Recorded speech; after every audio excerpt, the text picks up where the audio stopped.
सगे माई काची हूँ मेरी आके से नूरा हमरो सगे माई देहरी के दुलरी दुहरी छोड़ डोलिया में कहियो जैतो ना माई के कहियो जैतो ना। बिहार के कटिहार के शिल्पी ब्राइडल ट्रैफिकिंग के खिलाफ देश की बुलंद आवाज हैं। ऐसी लड़कियों को बचाने का काम करती हैं जिन्हें शादी के नाम पर बेचा जाता है। अब तक 1900 से ज्यादा लड़कियों को दलदल से निकाल चुकी हैं। गजब जिगरा है शिल्पी का। धमकी मिली तो भी डरी नहीं। जान से मारने के फोन कॉल भी हिम्मत और हौसले का कुछ बिगाड़ नहीं सके। पिता ने सिखाया था, बिटिया डर के आगे जीत है। आज बेटी हिम्मत की नजीर है। समाज के लिए काम करते हुए निजी जीवन में कई उतार चढ़ाव आए, लेकिन शिल्पी ने लड़कियों को बचाने के संकल्प में कोई विकल्प नहीं रखा। आज शिल्पी को देश ही नहीं 7 समंदर पार के भी कई देश सलाम करते हैं। हम महिलाएं में आज कहानी शक्तिपुंज साधक शानदार शिल्पी की, जिसने हार नहीं मानी, जिसने रार है ठानी। हिंदुस्तान की बच्चियों की इज्जत है बचानी।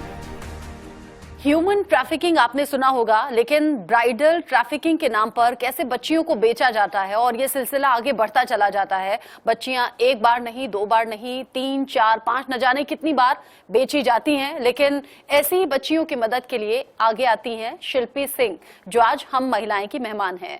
हम महिलाएं के आज के एपिसोड में बहुत स्वागत आपका। आपके साथ मैं रचना बंसल।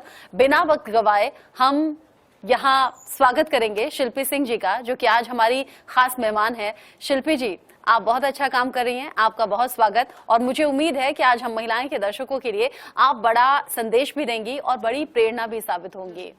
कहाँ से इस सफर की शुरुआत हुई? और चूंकि मैंने कहा ना कि ह्यूमन ट्रैफिकिंग तो सुना है, लेकिन ब्राइडल ट्रैफिकिंग के नाम पर भी कुछ हो रहा है, ये कैसे आपने जाना? कहाँ से शुरुआत हुई? कैसे उन बच्चियों तक पहुंचती हैं? कैसे मदद पहुंचाती हैं? जी, ब्राइडल ट्रैफिकिंग का मतलब ये है कि शादी के नाम पे बाहर से झूठे दुल्हे बन के फैमिली, झूठी एक फेक फैमिली क्रिएट करके लोग आते हैं। और जो गरीब परिवार की बेटियां हैं, खासकर वैसे फैमिलीज जिसके पुरुष माइग्रेट करके दूसरे स्टेट जा चुके हैं, वो अकेले रह रहे हैं, तो उनको कई तरह के प्रोमिसेस दे के कि तुमको अच्छे से रखूंगा और मेट्रोपॉलिटन सिटीज में ले जाऊंगा, तो उस तरीके से झूठी शादी करा के इनको गांव से निकाल के लेके चले जाते हैं दूसरे हाथ में। तो जो बीच का मीडिएटर होता है, ग्रूम, जो दुल्हा होता है, उसका ये जॉब ही होता है कि एक लड़की को फंसाना, फिर वो दूसरे को सेल आउट करता है, वो तीसरे को सेल आउट करता है। तो जो साइकिल ऑफ विक्टिमाइजेशन होता है वो चलता रहता है।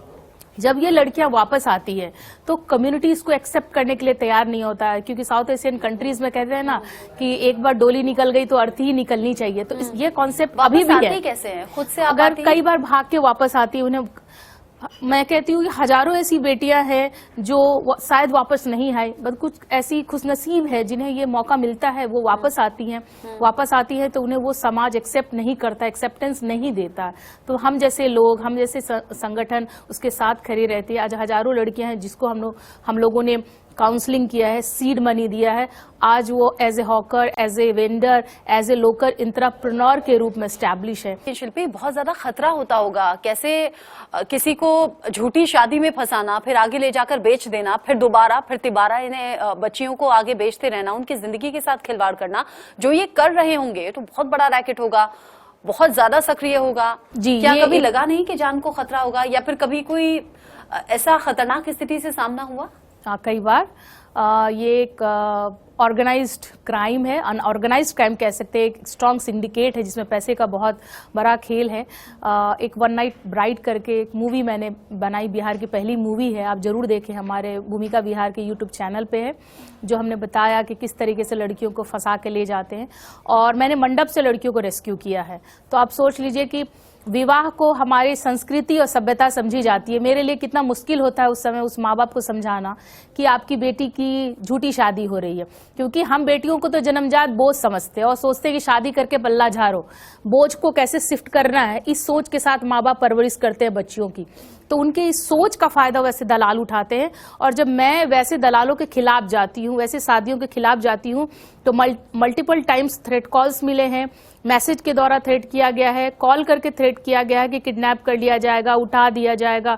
तो मुझे डर नहीं है, क्योंकि मुझे लगता है कि मैं हजारों बच्चों की अगर लाइफ सेवर हूं तो उनकी ब्लेसिंग्स मेरे साथ है, तो अब तो भय नहीं है, बिल्कुल भी भय मुक्त मैं काम करती हूं। और हजारों बेटियां मेरे साथ तैयार है जो मेरे साथ मेरा साथ देती है इस मामले को रोकने के लिए और इस मामले के खिलाफ आवाज उठाने के लिए। और आप जैसे चैनल्स हैं जो इस तरह के मुद्दे को उठा रहे, अभी हजारों लोग देख रहे होंगे, तो निश्चित रूप से उनकी बेटियों के लिए इस तरह के का अगर ऑफर आएगा तो वो भी चाहेंगे कि उसको चेक करें या उस तरह के झूठी शादी के खिलाफ आवाज उठाएं। हजारों नहीं लाखों करोड़ों व्यूअर्स इस वक्त हम महिलाएं के साथ जुड़े हुए हैं शिल्पी, और आपने कहा मैं तो भयमुक्त हो चुकी हूं, लेकिन आप यकीन मानिए ये सब सुनकर मेरे रोंगटे खड़े हो रहे हैं कि कैसे किसी लड़की के जीवन के साथ कितना ज्यादा खिलवाड़ होता होगा। उसे क्या जानवर से भी गई गुजरी जिंदगी मिलती होगी जब उसके साथ बार बार इस तरह से खरीद फरोख्त होती होगी। ये किस तरह की फैमिलीज होती हैं जहां पर ऐसे रैकेट पहुंचते हैं, ऐसे परिवारों की पहचान होती है कि हाँ बहुत ज्यादा पढ़े लिखे नहीं है, बहुत ज्यादा जागरूक नहीं है, यहां से बच्चियां लेना आसान होगा जी। और कौन से एरिया में ज्यादा होता है? ज्यादातर ये फ्लड प्रोन एरियाज हैं जहाँ पे से मेल का माइग्रेशन बहुत ज्यादा होता है। कई बार होते हैं जब पुरुष पलायन करके चले जाते हैं तो वो वापस नहीं लौटते हैं, दूसरे शहरों में अपने घर बसा चुके होते हैं और ये आते ही नहीं है, तो पीछे छोड़ जाते हैं महिलाओं को, छोटे छोटे बच्चों को जो रोजी रोटी के संघर्ष को देख रही थी तो उनके रोजमर्रा के जीवन का जो संघर्ष है उसको ये दलाल आसानी से भांपते हैं। मीडिएटर्स होते हैं, मैं उसको स्लीपर सेल के रूप में कहती हूँ। ये स्लीपर सेल आइडेंटिफाई करते हैं कि इस फैमिली में 8 बेटियां हैं, 9 बेटियां हैं, खाने का इनकम का कोई सोर्स नहीं है, कोई मदद करने वाला नहीं है, मजबूरी का फायदा उठाते हैं और झांसे में इनको लेके रातों रात भाग जाते हैं। मैंने रात में रेस्क्यू ऑपरेशन किया है, कई बच्चियों को बचाया है, बहुत मुश्किल का। मुझे याद है कि रात के 1:30 बजे भी कॉल्स आए हुए हैं तो मैं गई हूं और बच्चियों को बचाया है। और उस समय में जब आप उन बच्चियों से बात करेंगे और उनके अनुभव को सुनेंगे, उन्हें मारा पीटा जाता है, उनके साथ उनके फैमिली का हर एक आदमी रेप करता है, तो उस तरह के चीजों को झेलने के बाद जब वो वापस आती हैं और अगर उनका कोई बेबी है, बच्चा है, तो वो उनको मुझे याद है कि लास्ट टाइम मेरी एक बातचीत हुई थी तो मैंने उससे एक सवाल शायद गलती से पूछ लिया कि ये बच्चा, तो उसने जवाब दिया मुझे नहीं पता ये किसका बच्चा है। तो आप समझ सकते हैं कि औरत के लिए ये नहीं पता कि उसने बोला कि जो लास्ट वक्त में जिसने मेरा रेप किया होगा शायद उसी का बच्चा होगा। तो आप महिला के लिए समझ सकती हैं कि जीवन को रीस्टार्ट करना और उसके जीवन को रीस्टार्ट कराना, दोबारा पटरी पे लाना इतना आसान नहीं है। महीनों लगते हैं उसको काउंसलिंग करने में। उस बच्ची को समाज के मुख्य धारा से जोड़ना आज भी बहुत मुश्किल है अगर कोई महिला हिंसा की शिकार होती है। और हमारा समाज तो ऐसा है कि जो विक्टिम है उसको मुंह छुपा के जीना पड़ता है और वो जो कल्प्रिट है सीना चौड़ा करके समाज में घूमता है। तो मैं लड़ती हूँ, तो मैं आवाज उठाती हूँ, तो सबसे बड़ी क्रिमिनल तो मैं बनती हूँ। मेरे खिलाफ कई लोग लगे पड़े रहते हैं क्योंकि मैं एक क्राइम के अगेंस्ट हूँ। मैं नाम नहीं लेना चाहूंगी पर मैंने सीमांचल के सबसे बड़े गुंडे को अरेस्ट करवाया था जिसे किसी ने नहीं करवाया था और उस बंदे ने मुझे बहुत फॉलो किया, बहुत तंग करने की कोशिश किया, पर मुझे खुशी है कि अभी भी वो जेल में है। माना कि हालात से मजदूर थी लेकिन हिम्मत से मजबूर नहीं, तभी तो बन पाई अपने परिवार की पहली ग्रेजुएट। हम दोनों ही महिलाएं हैं और शो का नाम भी हम महिलाएं हैं। ये मुझे पूछना अच्छा तो नहीं लग रहा, लेकिन फिर भी मेरे मन में सवाल है, क्योंकि ये सब सुनकर मैं एकदम अचंभित हूँ, एकदम हैरान हूँ कि ऐसा होता है। जब बच्चियों को शादी के नाम पर ले जाया जाता है, उनकी उम्र अमूमन इस तरह के केसेस में क्या होती है, और क्या इसमें शादीशुदा महिलाएं जिनके पति छोड़कर चले जाते हैं उस तरह की महिलाओं को भी प्रेफर करते हैं या फिर कम एज वाली लड़कियां? ज्यादातर कम एज वाली लड़कियों को प्रेफर करते हैं। क्या नाबालिग 13 साल, 14 साल, 15 साल, 12 साल की लड़कियों को भी मैंने फाइंड आउट किया है। एक बार एक केस को मैंने फाइंड आउट किया था, उसमें प्रेग्नेंट वुमेन थी और उसके साथ बच्चा था। तो कम उम्र की लड़की प्रेगनेंसी में और बच्चा, तो एक साथ 3 लोग ट्रैप हो रहे थे, तो उसको बचाया था। मंदिर में शादी करके उसको लेके भाग रहे थे। तो ज्यादातर माइनर्स गर्ल्स को ट्रैप करते। और एक बहुत बड़ा केस बन के आया था जिसको IGCID सेल ने बहुत सेलिब्रेट किया था। उस मामले को सहारनपुर में बेचा गया था उस बच्ची को। तो उसने स्टेटमेंट दिया था कि पूरी ट्रेन में उसके साथ रेप हुआ, एक बाथरूम लॉक था और सहारनपुर लेके गए तो उस बच्ची का ये स्टेटमेंट था कि मेरे जैसी 12 साल की लड़की थी, मेरे जैसी कई ऐसी बच्चियां हैं और हमको फिर दूसरे को बेचा गया, दूसरे से तीसरे को बेचा गया। तो उसका ये कहना था कि दीदी जितना कम उम्र होता है ना, पैसा खरीदार उतना ज़्यादा देते हैं, तो कम उम्र में ज़्यादा ट्रैप करते हैं, बहुत ज़्यादा 38 साल या 40 या आफ्टर 25 नहीं महिलाओं को टारगेट करते। उसकी उम्र जितनी कम होगी वो उतनी वर्नरेबल होगी, वो उतनी संवेदनशील होगी। और चूंकि कम उम्र होगी तो बहलाना Yes, फुसलाना absolutely. आसान होगा, उतनी और- समझ नहीं होगी। और ये नहीं कर सकेगी ना, प्रोटेस्ट नहीं कर सकेगी वो, उसके खिलाफ बात नहीं कर सकती। सिर्फ ब्राइडल ट्रैफिकिंग या शादी के लिए नहीं, एक केस हमारे पास ये है जो सेरोगेसी के लिए भी ले गया था। वो लड़की कंप्लीटली मेंटली हैंडीकैप है, मानसिक रूप से, फिर भी उसको उसकी माँ को पैसे दे के लेके गया था, बच्चा जनने के लिए भी लेके जाते हैं यहाँ से। और जब बच्चा पैदा होता है तो उसको मार के भगा देते हैं, चीप लेबर के लिए लेके जाते हैं कि उसको शादी के लेके फ्री में एक औरत मिल गई काम करने के लिए, मेड के तौर तो दिन में वो एज ए चीप लेबर काम कर रही है और रात में उसके साथ सेक्सुअली असॉल्ट किया जा रहा है। 10 साल की थी तो शादी करवाए थे, ऑफिस आया लड़का जेवरा दुबारा लेके, बोले मम्मी लोग तो राजी नहीं थे, हम राजी नहीं थे कि मामा बोला हम रिस्क लेते हैं, हम करवाते हैं। तो घूस वूस ले लिए, जेवरा दुबारा ले लिए और मम्मी को भी लालच दे दिए, तो करवा दिए तो लेके चले गए। तो उठी, उसके बाद ले जाकर कोठा में बेच दिए। कितना मुश्किल रहा, चूंकि जो अभी तक का आंकड़ा है वो करीब 1900 लड़कियां ऐसी हैं जिनकी एक तरीके से जिंदगी आपने बचाई है। जी कैसा ये सफर रहा? सफर कुछ अच्छा भी रहा, सफर कुछ बुरा भी रहा, लेकिन एक कोट है इस पे जहां बच्चियां कहती हैं कि जब कोई हादसा हो जाता है तब हम मोमबत्ती लेके सड़कों पे उतरते हैं। तो हमारे यहाँ की बेटियां कहती है कि अब तो हाथों में मोमबत्ती नहीं, मसाल चाहिए, न दया न डर, सड़कों पे बेटियां आजाद चाहिए, क्योंकि ये सड़क हमारा भी है। तो मैं तो उस समय समझूंगी कि मैं सफल हो गई जब अंधेरे पे हमारा राज होगा। आज भी 6 बजे के बाद हमारे पास कॉल आने लगते हैं, क्यों? क्या ये इन अंधेरों पर हमारा हक नहीं है? क्या इन सड़कों पे हमारा हक नहीं है? मैं तो मानती हूँ कि जब लड़कियां घर से स्कूल या कॉलेज के लिए निकलती हैं तो किस तरह से सुरक्षित वो पढ़े और सुरक्षित घर में वापस आए, तो उसके लिए हम उनको कई तरह के प्रशिक्षण देते हैं। समय बदल गया है, लेकिन आज भी अंधेरे होने के बाद आधी आबादी के लिए कर्फ्यू लागू हो जाता है। आखिर क्यों हमारा वजूद इन सवालों से नहीं निकल पाया है? गोरी हो या काली, मोटी हो या पतली, छोटी हो या लंबी, रूप रंग के आधार पे आखिर क्यों हमें नापा और तौला जाता है? आपको शायद पता होगा कि आदिवासी समाज में खिच्चा विवाह का एक प्रैक्टिस है कि खिच्चा विवाह मतलब कि आप साग, एक बच्ची है साग तोड़ रही थी तो उसको वहीं से उठा के लेके चले जाते हैं और उसको रखते हैं बिना शादी के, ये उनका परंपरा होता है। और 6 महीने तक एक मैरिटल रिलेशनशिप में रहते हैं और रहने के बाद वो डिसाइड करते हैं कि तुम मेरी बीवी बनने लायक हो या ना हो। इस परंपरा का दुरुपयोग बहुत सारे लड़के कर रहे हैं, लड़कियों को उठा के लेके जाते हैं, साल भर अपने साथ रखते हैं, मैरिटल रिलेशनशिप में रखते हैं, फ्री उनको काम करने के लिए साल भर लड़कियां मिलती है और उसको वहां से भगा देते हैं कि तुम्हें अब बीवी बनने का कोई क्वालिटी नहीं। जब वो 13 साल और 14 साल की लड़कियां वापस आती हैं तो उनका क्या होगा, उनको कौन रिहैब करेगा? तो उस तरह की बच्चियों के साथ काम करना बहुत जरूरी है। और समाज में जो इस तरह का, हाँ मुझे पता है कि भारत संस्कारों का देश है, लेकिन क्या सभी संस्कार, सभी परंपराएं, सभी रीति रिवाज का बोझ एक औरत ही उठाए, एक लड़की ही उठाए? और संस्कारों के नाम पे कब तक हम घुटती पिसती रहेंगी और कब तक संस्कारों के नाम पे हमें सजाए मौत का फरमान जारी किया जाएगा? तो अब वक्त है कि आवाज उठाए, वो संस्कार, वो परंपरा जो देश को बेहतर बना सकता है उसको आगे लेके जाए, और वो परंपरा जो समाज को विकृत बना रहा है, जो एक लड़की को आसान शिकार बना रहा है, उसके खिलाफ आवाज आपको उठाना होगा, क्योंकि आपके लिए अधिवक्ता कोई नहीं दूसरा बन सकता। ये इंस्पिरेशन कहाँ से मिली? इस संगठन के फाउंडिंग डायरेक्टर मेरे फादर रहे, तो मेरे जीवन का पहला school, college, university, cyber cafe, आप जो कह ले, किताब कॉपी, यूनिवर्सिटी, सब कुछ मेरे फादर ही रहे। मैं उनके द्वारा इंस्पायर्ड हुई, उन्होंने मुझे सिखाया।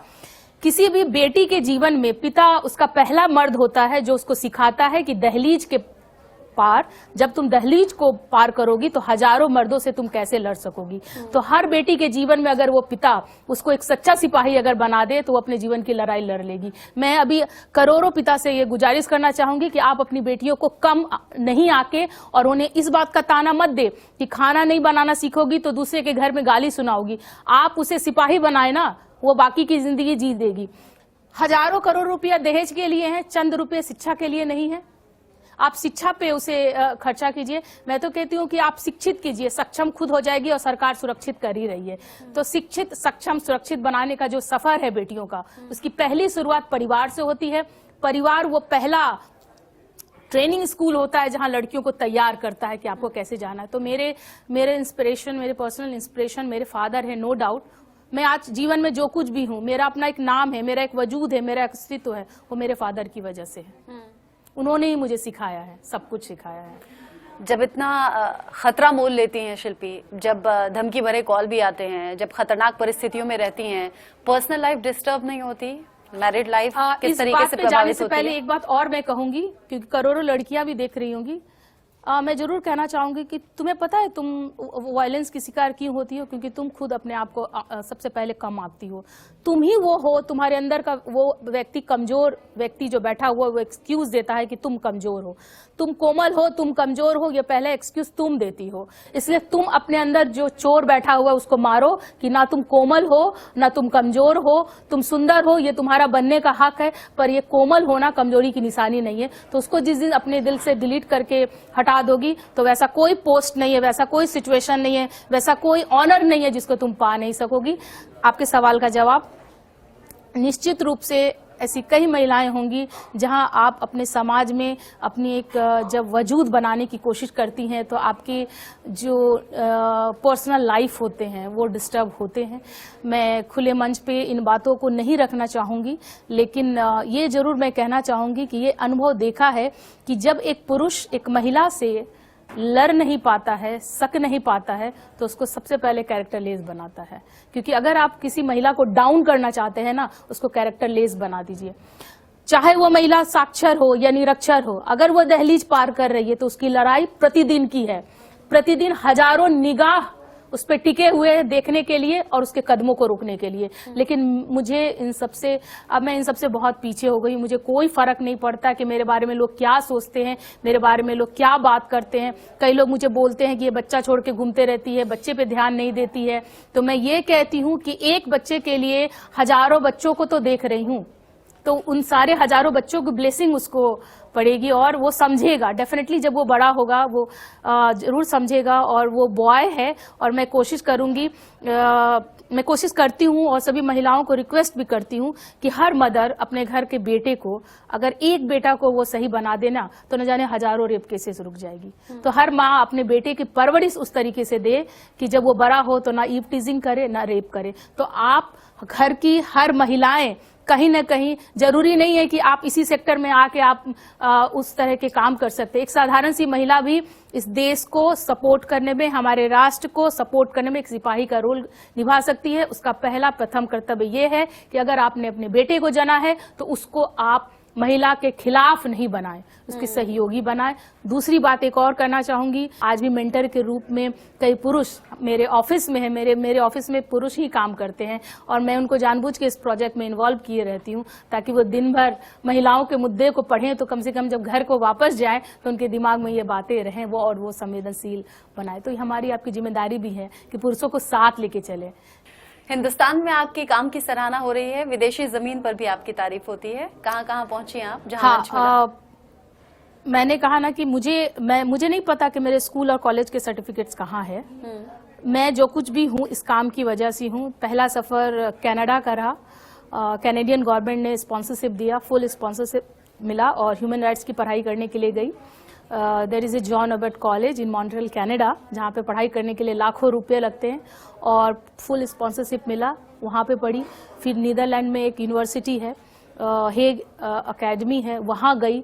उसके बाद अमेरिकी सरकार ने मुझे एज ए डेलीगेट इनवाइट किया इस मुद्दे पे काम करने के लिए और 8 स्टेट्स ट्रैवल कराए कि देखो काम कैसा है और अपने बारे में सेलिब्रेट करो, अपने बारे में बताओ।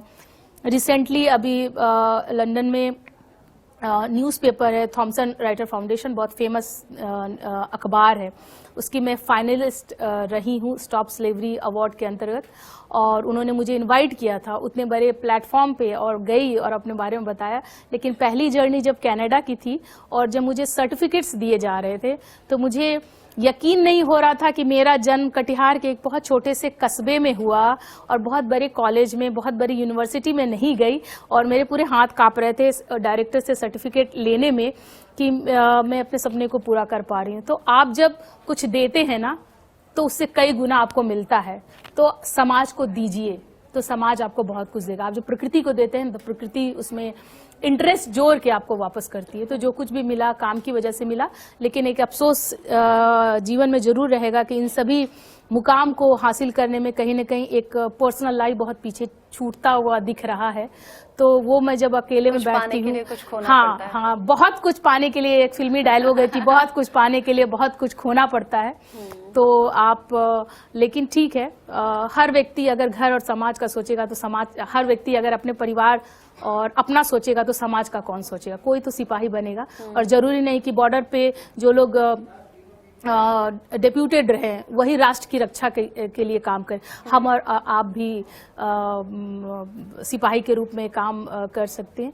मैं अपने और मेरे फादर के बीच के रिलेशनशिप्स के बारे में जरूर बताना चाहूँगी कि मेरा और मेरे फादर का रिश्ता बहुत खराब रहा। दबंग की स्टोरी के रूप में थी। मुझे दंगल की स्टोरी की रूप में थी। मुझे बाल लंबे करने का परमिशन नहीं था, आईब्रोज, और जो टीनेजर का शौक होता है, नेल पॉलिश नहीं लगा सकती, फेस पैक नहीं लगा सकती, ये सब करने का शौक था। लेकिन वो बिल्कुल मना करते थे। और उनका एक स्टेटमेंट था कि अगर जो बॉर्डर पे सिपाही है उसको अगर प्यार से तैयार करेंगे तो वो शायद एक सच्चा सिपाही नहीं बन सकता है। तो मैं तुम्हें तैयार कर रही हूँ। ये बातें उस समय शायद नहीं समझ में आती थी और मुझे लगता था कि मेरे फादर मेरे सबसे बड़े दुश्मन है, क्योंकि एक टीनेजर वाला जो एज था उन्होंने मुझे जीने ही नहीं दिया। तो बहुत कम एज से ट्रेनिंग स्टार्ट हुई।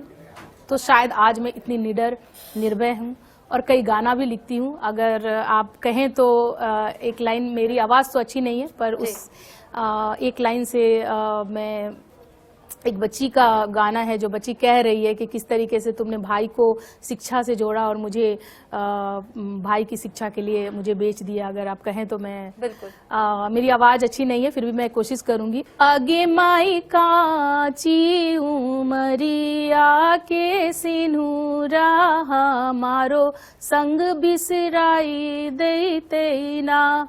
आगे माई काची उमरिया के सिनुरा मारो संग बिसराई देते ना। बिसराई देते ना माई भूलाई देते ना। बिसराई देते ना माई भूलाई देते ना। आगे माई काची उमरिया के सिनुरा हमारो संग बिसराई देते ना। बेटी कह रही है कि कम उम्र में अगर सिंदूर लगा दोगी तो मेरे सभी चीज छूट जाएंगे, पीछे छूट जाएंगे। तो इस तरह के जो रियलिटी होती है उस तरीके से मैं गाने लिखती हूँ। यकीन मानिए ये गाना जब गांव में चलता है तो कई महिलाएं रोने भी लगती है। हालांकि मैं ये लैंग्वेज समझती तो नहीं हूँ लेकिन भाव समझ में आ रहे थे, कुछ कुछ शब्द पकड़ में आ रहे थे कि आप क्या कहना चाहती हैं। और आपने जो अपने आसपास देखा, महसूस किया, बस वही उन्हीं पंक्तियों के माध्यम से आपने गाने का रूप दे दिया है। बिल्कुल बिल्कुल। बिहार के कटिहार से हिंदुस्तान में पहचान बनाई है, विदेशी जमीन पर भी सराहा जाता है। शिल्पी सिंह, आज हम महिलाएं के दर्शकों को लास्ट में क्या कहना चाहेंगे? कि अपनी बेटियों को शिक्षित बनाए, सक्षम व सुरक्षित वो खुद हो जाएगी। और उन माओं को मैं एक संवाद देना चाहूंगी कि बेसन लगाने का सजेशन ना दें, उनको कॉलेज और स्कूल भेजें, क्योंकि वो बेसन नहीं भी लगाएगी तो भी अगर वो शिक्षित हो जाएगी ना, और वो जो निखार उसमें आएगा, शिक्षा का निखार एक अलग होता है। तो अपनी बेटियों को पढ़ाएं, शिक्षित बनाएं। मैं उम्मीद करती हूँ कि आपका ये जो संदेश है हम महिलाएं के दर्शकों के दिल में घर करेगा। और हम क्यों कहें कि हम महिलाएं की दर्शक हम महिलाएं ही होंगी। महिलाओं से अलग पुरुष, बच्चे, युवा, बुजुर्ग सब आपको सुन रहे हैं। आपने आज अपनी बातों में एक छाप छोड़ी है और वो छाप दिल की गहराइयों तक जाती है। किस तरीके से बेटों की परवरिश करनी चाहिए और कैसे अपने आसपास समाज में रहने वाली बेटियों को हम सुरक्षित रख सकते हैं। बहुत शुक्रिया शिल्पी, आप हम महिलाएं में आई, अपने अनुभव साझा किए। बहुत शुक्रिया।